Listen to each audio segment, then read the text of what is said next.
할렐루야. 예, 오늘 그 길에서 만난 첫 번째 날 우리가 살펴볼 인물은 바로 바라바라는 사람입니다. 예, 이 사람에 대한 기록이 성경 곳곳에 모두 기록이 되어 있습니다.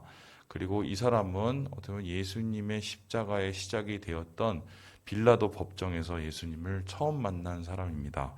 누가복음 23장 1절에서 2절까지는 이 빌라도가 섰던 법정을 다음과 같이 기록하고 있는데요. 우리 같이 한번 읽어보도록 하겠습니다. 시작.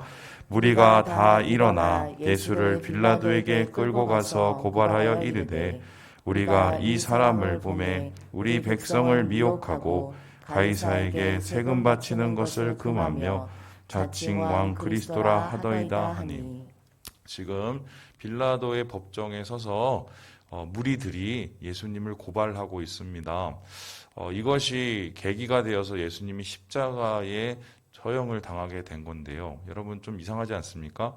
예수님께서 붙잡히신 것은 대제사장들과 가야바 이런 종교 지도자들에 의한 것이었습니다. 그리고 예수님께서 불법적인 법정에 서신 것도 첫째로는 산헤드린 공의회라는 종교 재판이었습니다. 그런데 종교 재판에서 사형을 언도할 수도 있었음에도 불구하고 왜 굳이 이 빌라도라는 총독 앞에 다시 예수를 서게 해서 그곳에서 법정에 이 재판을 받게 했을까? 그리고 두 번째 또 특이한 것이 예수님을 이 무리들이 고발을 하는데요. 이 무리라는 것은 이 종교 지도자들에 의해서 세워진 사람들이겠죠. 근데 그 사람들이 예수님을 가리켜서 고발을 하기를 저 사람이 하나님의 아들이라고 그랬습니다. 저 사람이 우리의 성전을 모독했습니다. 이런 식으로 고발을 하지 않고요. 말씀을 그대로 놓으세요. 어떻게 고발을 했냐면은 지금 우리에게 미혹을 했다고 얘기를 해요. 그리고 뭐라고 얘기하냐면 세금 바치는 것을 금했다고 얘기를 합니다. 그렇죠? 그러니까 원래 이 사람들이 예수를 잡아서 죽이려고 했던 이유하고는 좀 전혀 다릅니다. 그러니까 쉽게 설명해 이건 거예요. 이 사람 정치범이에요 라고 얘기를 하고 있는 거예요. 그래서 세금 못 내게 한 거예요. 되게 민감하게 그것을 드러냈죠. 그러니까 이 고발하는 내용도 달라지고 그리고 법정도 달라졌어요. 왜 이런 일을 이 종교 지도자들이 했을까? 당시에 이 유대 사회의 구조를 보면 이게 이해가 되는데 쉽게 설명하면 우리나라 일본 강점기라고 생각해 보면 됩니다. 우리에게 치안을 위해서 각 마을마다 어떤 그 법적인 권한을 줬을지는 모르겠지만 최종적으로 사람이 죽고 사는 문제는 이 일본 사람들이 진행하는 이 재판장에 서게 되어 있죠. 마찬가지로 이 당시에도 유대 사람들이 종교 재판에 서서 사람들을 고소하고 정죄하고 있었지만 사람을 죽이는 일에는 목숨을 다루는 일에는 로마에서 파견된 총독의 허가가 있지 않고는 불가능했습니다. 그러니까 지금 빌라도의 법정에선 예수님의 모습을 우리는 어떻게 봐야 되냐? 이 종교 지도자들이 아예 예수를 매장시킬 뿐만 아니라 죽이기로 작정을 하고 예수님을 가짜로 고발을 해서 한마디로 십자가로 끌고 가기 위해서 모든 것을 진행하고 있는 갑의 횡포라고 할까요? 그런 모습들을 우리는 이 말씀 속에서 보게 되는 것입니다. 어쨌든 예수님은 이 빌라도의 법정에서 고소를 받고 가짜 재판을 받으시고 무리한 죽음을 당하셨는데요. 이 죽음의 바로 이 찰나에 예수님 대신 풀려난 한 사람이 있었습니다. 그가 누굽니까? 이 그림에서 보듯이 바로 바라바라는 사람이었습니다. 이 바라바라는 사람은 성경에서 이 사복음 속에서 모두 기록이 되어 있지만 흥미로운 것은 이 사람이 어떤 말을 했는지 대사가 하나도 안 나와요. 뿐만 아니라 이 사람이 어떤 사람인지도 그 후에 어떤 일을 했는지도 정확한 근거가 있지도 않아요. 단지 이 바라바는 예수님과 스치듯이 지나갔을 뿐인데 한마디로 예수님하고 잠깐 재판장에 섰다가 그냥 풀려난 이 얘기가 전체 다거든요. 그런데 이 이야기가 흥미로운 것은 예수님이 십자가로 나아가는 골고다 길로 나아가는 처음의 시작이 되었다는 것입니다. 그래서 이 바라바의 이야기를 통해서 우리는 십자가 고난, 십자가 죽음에 대한 의미를 살펴볼 수 있겠는데요. 그러면 이 바라바 사건을 통해서 성경이 말을 하고 있는 십자가의 길에 대한 내용은 도대체 무엇일까? 저는 오늘 이 바라바라는 사람에 대한 세 가지 질문을 하면서 그 의미를 살펴보려고 합니다. 첫 번째 질문인데요. 우리 같이 한번 읽어볼까요? 시작! 강도인가 영웅인가? 도대체 이 바라바라는 사람의 정체가 무엇인가 하냐는 것입니다. 우리 함께 19절의 말씀을 같이 한번 읽어보도록 하겠습니다. 이 바라바는 성중에서 일어난 민단과 살인으로 말미암아 옥에 갇힌 자로라. 지금 이 바라바를 누가 소개를 하기를 밀란으로 잡혔다, 살인으로 잡혔다, 그래서 옥에 갇혔다라고 얘기했습니다. 여러분, 밀란과 살인 이 말이 비슷한 것 같지만 굉장히 어감의 차이가 있어요. 왜냐하면 밀란이라는 말과 살인이라는 말에 의해서 파생되어지는 단어가 다르기 때문입니다. 성경에서 바라바를 가리키는 이 수식어가 두 가지가 있습니다. 첫 번째가 뭐냐면 이 레스테스라는 말이에요. 이 레스테스가 뭐냐면 강도입니다. 강도가 어떤 사람입니까? 남의 거 뺏고 죽이고 그리고 그걸 갈취하는 사람이 강도입니다. 그래서 강도는 말 그대로 인정사정 볼 거 없고 자기 배를 채우는 욕심을 채우는 한마디로 악랄한 범죄자예요. 그런데 동시에 성경에서는 이 사람에 대한 또 다른 소개가 있는데요. 레스테스가 아니라 스타시에스테스라는 단어가 있습니다. 이 단어 뜻이 뭐냐면 폭도예요. 폭도. 이 폭도는 로마군의 입장에서 보면 폭도지만 이 유대인들의 입장에서 보면 영웅입니다. 왜냐하면은 로마에 대항해서 유대인들의 자유와 권리를 찾기 위해서 투쟁을 하는 사람들이에요. 그래서 지금 이 밀란과 살인 사이에 있는 이 바라바는 중요한 질문을 던집니다. 이 사람은 과연 강도였을까? 아니면 이 사람은 과연 영웅이었을까? 그런데 생각을 해보면 강도와 영웅은 차이점이 한 가지가 있어요. 뭐겠습니까? 의미 있는 살인, 의미 있는 폭력인가? 아니면은 의미가 없는 폭력인가? 이거예요. 그래서 의미 있게 자기의 폭력을 정당화시키기 위해서 의미를 갖고 폭력을 행하는 사람들을 우리는 뭐라고 한가요? 영웅이라고도 하고 뭐 독립군이라도 얘기할 수 있습니다. 반면에 자기의 사리사욕을 채우기 위해서 누군가를 폭력을 행하는 사람들을 우리는 뭐예요? 이건 강도인 것이죠. 하지만 의미 있든 의미가 없든 중요한 것은 폭력을 행했던 사람이라는 거예요. 당시의 사회나 그냥 모든 사람들에 의해서 어떻게 보면은 이 용인되어지지 않는 좀 불편한 그 폭력을 통해서 자기의 뜻을 이루고 사람들의 뜻을 이루기 위해서 노력을 한 사람이거든요. 이 폭력의 역사는 아직도 계속돼서 진행이 되는데 사람들은 계속적으로 영웅을 찾고 있죠. 하지만 그 영웅 속에서 찾기 원하는 사람들의 마음 속엔 무엇이 있습니까? 우리의 마음에 있는 폭력성을 대신해서 누군가 그것을 구현해 주기 원하는 사람을 찾고 있는 거예요. 어떻게 보면 이 바라바라는 사람은 인간 안에 있는 폭력성을 그대로 고발을 하고 있는데 우리가 우리 스스로 인간을 스스로 파괴하는 그 폭력이 얼마나 망가질 수 있는지를 이야기하고 있는 사람이 바로 바라바라가 하겠습니다. 두 번째로 이 바라바는에 대한 질문이요. 바로 이것입니다. 우리 같이 한번 읽어볼까요? 시작. 바라바인가 예수인가? 이게 무슨 말이냐면요. 이 사람 강도인가 영인가? 모호해요. 죽인 건 사실이에요. 하지만은 중요한 건 그 폭력을 기반으로 했다는 거. 두 번째는 이 사람의 이 이름인데요. 이름 자체가 되게 모호합니다. 우리 함께 18절의 말씀을 같이 한번 읽어보도록 하겠습니다. 18절 말씀입니다. 시작.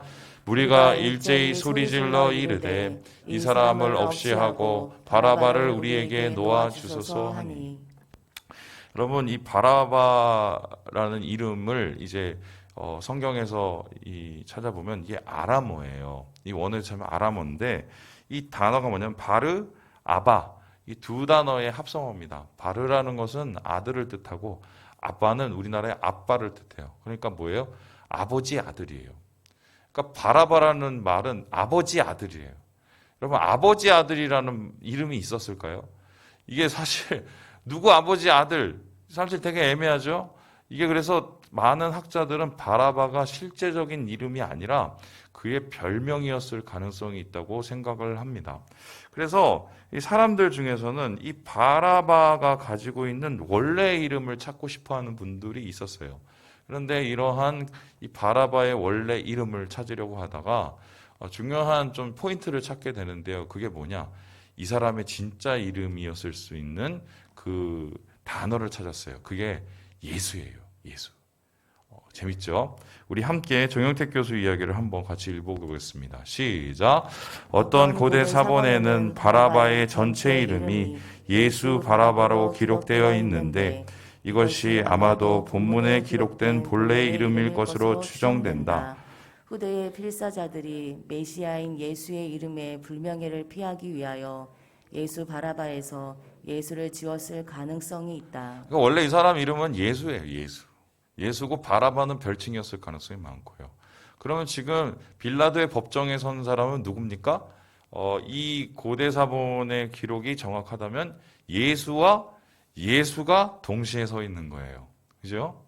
한쪽 예수는 뭐예요? 사람의 아들, 그러니까 하나님의 아들로서 태어나신 예수 그리스도시고, 한쪽은 정말 아버지의 아들, 이 세상에 그냥 모든 사람들을 대표하는 이 아들로서의 그 바라바 예수였어요.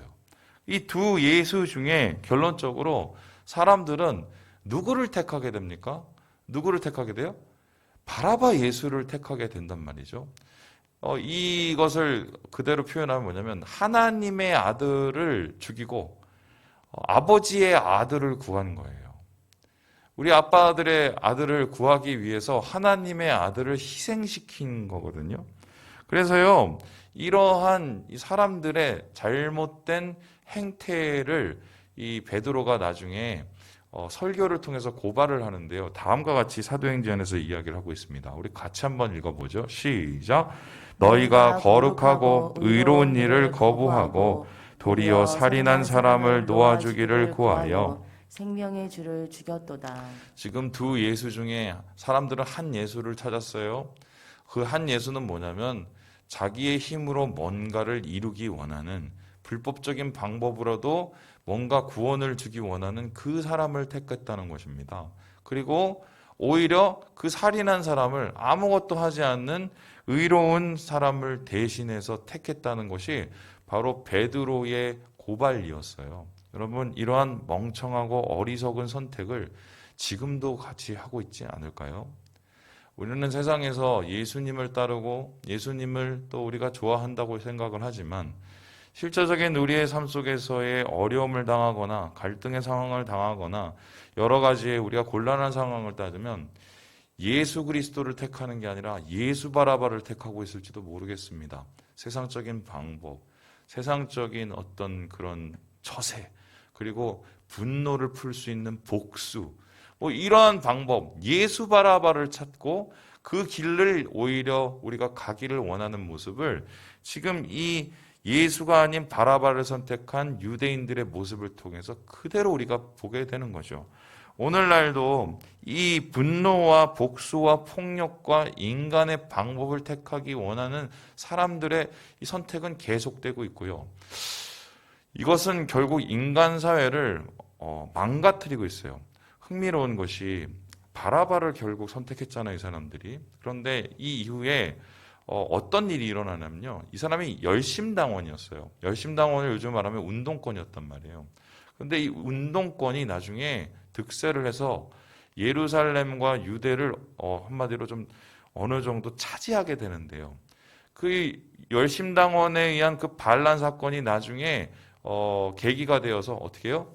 로마에서 군대를 파견해서 예루살렘을 완전히 다 엉망진창으로 만들어 봅니다. 그래서 예수님 돌아가신 후에 그러니까 AD 그러니까 70년에 예루살렘이 다 무너져 버려요. 그러니까 사람들이 바라바를 택했던 그 마음으로 인간적인 방법으로 세상의 방법으로 구원을 바랬던 그 마음이 결론적으로 예루살렘을 망하게 한 거하고 마찬가지거든요. 그래서 오늘 이런 어리석은 선택, 바라바를 선택한 예수와 예수 중에 인간적인 예수를 선택한 사람들의 그 모습 속에서 우리의 자아성을 다시 한번 보게 되는 것입니다. 마지막으로 이 바라바에 대한 이 세 번째 질문은 무엇입니까? 아주 가장 중요한 거죠. 우리 같이 한번 읽어보겠습니다. 시작. 왜 하필 바라바인가? 강도인가 영웅인가? 뭐 정확한 경계는 모르지만 폭력이었다. 바라바인가 예수인가? 예수였지만 인간적인 방법의 구원이었다. 그런데 중요한 것은 왜 하필 이 바라바였다는 거예요. 이게 무슨 소리냐? 여러분, 예수님이 십자가에 올라가면서 처음으로 예수님 때문에 목숨 구한 사람이 누구예요? 바라바였어요. 그렇다면 이 바라바는 최초의 예수님 때문에 생명을 얻은 사람이거든요.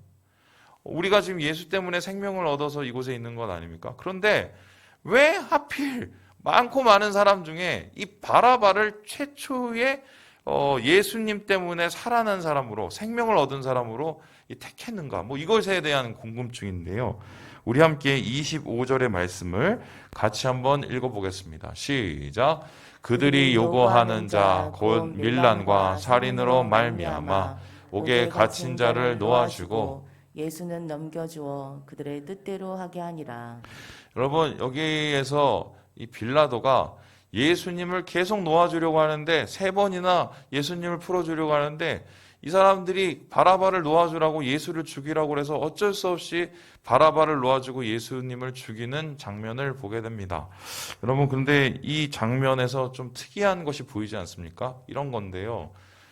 로마의 총독이에요. 그러면은 로마에서 보낸 권력자란 말이에요. 예루살렘의 가장 힘센 사람이란 말이에요. 근데 그 힘센 사람이 왜 사람들에게서 이렇게 휘둘리고 대제사장들에게 휘둘리고 좀 이렇게 너무 우유부단해 보이지 않습니까?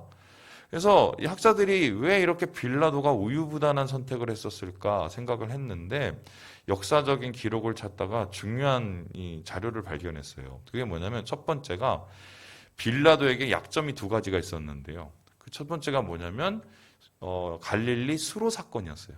이게 무슨 수냐? 갈릴리에서 이 물을 끌어다가 예루살렘으로 이렇게 공급을 해오려고 상수도 공사를 했어요. 이 빌라도가. 근데 상수도 공사를 하다가 돈이 많이 드니까 어떻게 했어요? 성전을 보수하게 만든 그 성전세를 뺏어다가 그걸 가지고 상수도 공사를 한 거예요. 뭐 너도 좋고 나도 좋은 거 아니냐. 근데 이렇게 하다가 어떤 일이었습니까? 아니 왜 우리 돈 뺏어가, 이러면서 종교 지도자들이 화가 났어요. 사람들을 막 모의시키고 들쑤셨어요. 그래서 반란이 일어났어요. 이 반란을 빌라도가 폭력으로 진압을 했어요. 대학살극이 갈릴리에서 일어났거든요. 그러고 나서 이 유대 백성들의 신망이 완전히 떨어지게 됐어요. 이제 두 번째 이 빌라도의 약점이 있었는데, 이게 뭐냐? 그 후에 그 위신이 자꾸 떨어지니까 이 빌라도가 고민을 한 게, 뭔가 내가 뽀대로 뭔가 사람들에게 위험을 나타내겠다. 그리고 뭐를 했냐면은 티베리우스 당시의 황제의 얼굴이 있는 새겨진 황금방패를 만들었어요. 그래서 그 황금방패를 가지고 예루살렘과 그 성전 주위를 돌아다니게 하려고 했어요. 왜냐하면 자기의 권력을 이렇게 보여주기 위해서. 그런데 이게 종교자들의 미움을 사게 되는데, 왜냐하면 아니 하나님의 성전에 무슨 황제상을 들고 다니냐 이러면서 소위 말해서 이에 대한 이 여러 가지의 말들이 나왔어요. 그래서 그 중에 한 사람이 로마 황제한테 편지를 써요. 편지를 써서, 아니 우리는 뭐 바라는 것도 없고 성전 잘 지키려고 그러는데 어떻게 이게 황제상을 이렇게 들고 다니는 건 아니지 않냐 그랬는데, 그 편지를 본 로마 황제가 귀찮아서 빌라도에게 다시 편지를 써요. 어떻게 편지를 쓰냐면, 야 그냥 걔네들 해주는 대로 그냥 해줘, 이렇게 했어요. 그래서 방패를 다 걷어버려요. 그러니까 지금 빌라도가 어떻게 됩니까? 정치적으로 굉장히 입지가 약한 거예요. 그리고 사람들의 신망이 완전히 다 떨어진 거예요. 그러면서 사람들 눈치를 볼 수밖에 없어요. 원래 빌라도가 자기의 마음대로 했다면은 예수님을 구해줬을 거예요. 그런데 지금 그럴 수 없는 상황이 되면서 어떻게든 구하고는 싶은데, 사람 죄가 없는데 이게 뭐 자꾸 막 죽이라 하니까 고민을 하다가 유월절에 특사가 있어요. 광복절 특사인데 이 광복절 특사처럼 유월절에 한 명을 풀어주는 이 특사가 있는데 이걸 통해서 예수를 풀어주면 좋겠다. 그런 고안을 짜냈어요. 그리고 나서 어떻게 했느냐. 죄수들 중에 제일 악랄한 놈, 죄수들 중에 제일 사람들의 비판을 받을 제일 악독한 사람을 데리고 나온 게 누구예요? 바라바였어요. 그러니까 당연히 이 빌라도 생각은 뭐냐면 이 둘을 갖다 놓고 하면 이거는 정말 어떻게든 욕먹을 놈인데 당연히 예수가 구해지지 않겠어? 이렇게 막 고안을 한 거예요. 고육지책을 따냈는데 결론적으로 어떻게 됐습니까? 예수님은 죽고 바라바는 살고. 그렇다면은 이거는 이런 뜻이 되는데요. 바라바는 어떤 모습이냐면요. 인간의 가장 추악한 죄의 모습을 상징하는 거예요. 그래서 예수님의 죽음이 과연 어떤 의미를 지느냐. 도대체 사람들 안에서 해결할 수도 없고 용인될 수도 없는 그 범죄자들까지 그 죄까지 다 안으시고 그를 대속하시기 위해서 그를 살리시기 위해서 예수님이 십자가에 올라가신다는 것을 의미하는 것입니다. 이것이 모티브가 되어서 영화가 하나가 나왔어요. 바로 이것인데요. 여러분 이 영화를 보신 적이 있습니까? 이게 2002년도에 나오는 일본 영화예요. 일본 영화의 미션 바라바라고 그랬는데 이게 어떤 영화냐면요. 저기 막 엄청나게 큰 그 십자가 들고 가죠. 저 사람이 누구냐? 야쿠자예요, 야쿠자. 일본에 이 유지 기하라라는 야쿠자가 있었는데 이 사람이 조직으로부터 배신을 받아요. 그러다가 길거리에서 십자가를 보고 뭐 회심을 한 다음에 자기의 죄를 사하기 위해서 일본 열도 전역을 이 십자가를 지고 다녀요. 이 무거운 십자가를. 그런데 맨 처음에는 막 비난을 하다가 비슷한 상황 속에서 있는 사람이 이 기하라는 사람을 쫓아갖고 같이 십자가를 지고 다녀요. 그러면서 이 사람들이 7명이서 다 예수를 믿고 목사가 되고 전도가 됐다는 거거든요. 근데 왜 이러한 십자가를 지고 가는 이 일을 이 사람들이 일명 미션 바라바라고 했을까? 바라바 같은 인간도 용서를 받았기 때문이에요. 바라바 같은 인간도 용서를 받았다면 나 같은 인간도 용서를 받을 수 있다는 그것에 이 사람들이 감동을 받고 이렇게 예수의 십자가를 지는 퍼포먼스를 한 겁니다. 여러분 마가복음 10장 45절 읽고 말씀을 마무리해 보겠습니다. 시작. 인자가 온 것은 섬김을 받으려 함이 아니라 도리어 섬기려 하고 자기 목숨을 많은 사람의 대속물로 주려 함이니라. 예수님이 자기 자신을 삶을 죽음을 미리 말씀하셨어요. 대속물로 내가 주기 왔다. 예수님께서 사하지 못할 죄는 없습니다. 예수님이 용서하지 못할 죄인은 없습니다. 바라바도 용서를 받았어요. 바라바도 예수님 때문에 목숨이 살았어요. 중요한 것은 우리가 예수의 은혜를 깨닫고 주님의 십자가 앞에 나와서 우리의 죄를 고하고 그 죄를 고함을 통해 주님 앞에 돌이키는 것. 이게 바로 예수님께서 십자가의 길을 시작하면서 우리에게 던지는 메시지입니다. 이 한 주간 바라바를 생각하시면서 바라바도 용서하신 예수님, 나의 흉악한 범죄야 내 안에 있는 끊어내지 못한 죄를 용서하여 주시옵소서. 새롭게 살아가는 새 생명을 주시옵소서. 이런 기도로 주님 안에서 새로운 은혜를 누리시는 사랑하는 형제 자매들 되시길 주님의 이름으로 축원합니다.